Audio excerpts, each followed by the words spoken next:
The Polar Express by Chris Van Allsburg.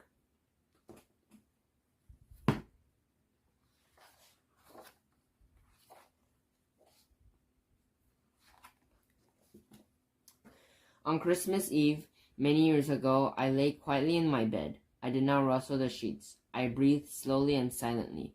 I was listening for a sound a friend had told me I'd never hear. The ringing bells of Santa's sleigh. There is no Santa, my friend had insisted, but I knew he was wrong. Late that night I did hear sounds, though not the sound of ringing bells. From outside came the sounds of hissing steam and squeaking metal. I looked through my window and I saw a train standing perfectly still in front of my house. It was wrapped in an apron of steam. Snowflakes fell lightly around it. A conductor stood at the open door of one of the cars. He took a large pocket watch from his vest and then looked up at my window.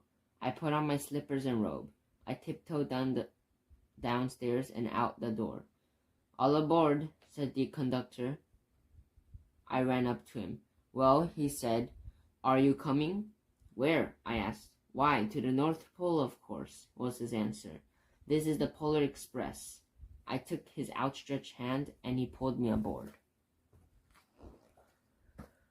The train was filled with other children, all in their pajamas and nightgowns. We sang Christmas carols and ate candies as nougat centers and as white as snow. We drank hot cocoa as thick and rich as melted chocolate bars. Outside, the lights of towns and villages flickered in the distance as the Polar Express raced northward.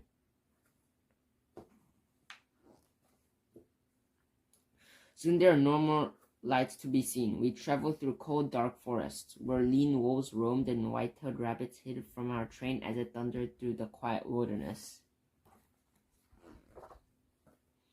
We climbed the mountain so high it seemed as if we could scrape the moon. But the Polar Express never slowed down.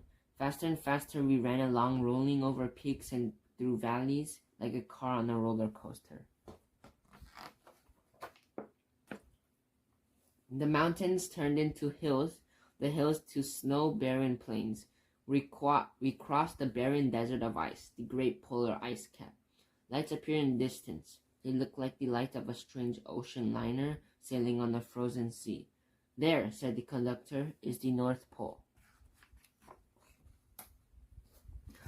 The North Pole. It was a huge city standing alone at the top of the world, filled with factories where every Christmas toy was made. At first we saw no elves. "They are gathering in the center of the city," the conductor told us. "That is where Santa will give the first gift of Christmas."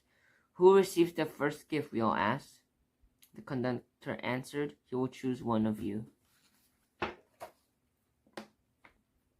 "Look," shouted one of the children, "the elves."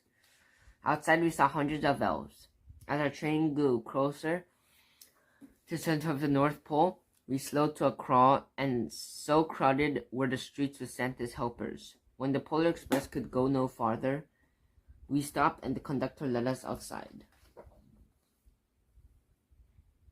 We passed the crowd to the edge of a large open circle. In front of us stood Santa's sleigh. The reindeer were excited. They pranced and paced, ringing the silver sleigh bells that hung from their harnesses. It was a magical sound like nothing I've ever heard. Across the circle, the elves moved apart and Santa Claus appeared. The elves chilled wildly.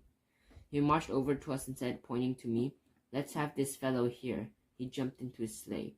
The conductor handed me up. I sat on Santa's knee and he asked, "Now, what would you like for Christmas?"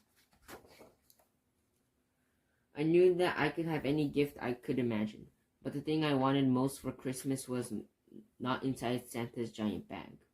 What I wanted more than anything was one silver bell from Santa's sleigh.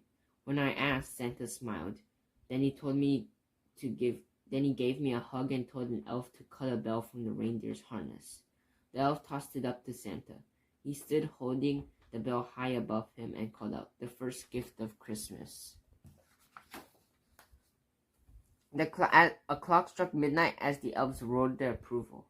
Santa handed the bell to me, and I put it in my bathrobe pocket. The conductor helped me down from the sleigh. Santa shouted our reindeer names and cracked his whip. The team charged forward and climbed into the air. Santa circled once above us, then disappeared in the cold, dark polar sky.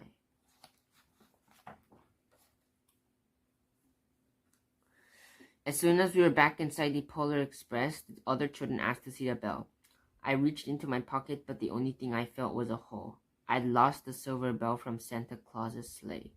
"Let's hurry outside and look for it," one of the children said, but the train gave a sudden lurch and started moving. We were on our way home. It broke my heart to lose the bell.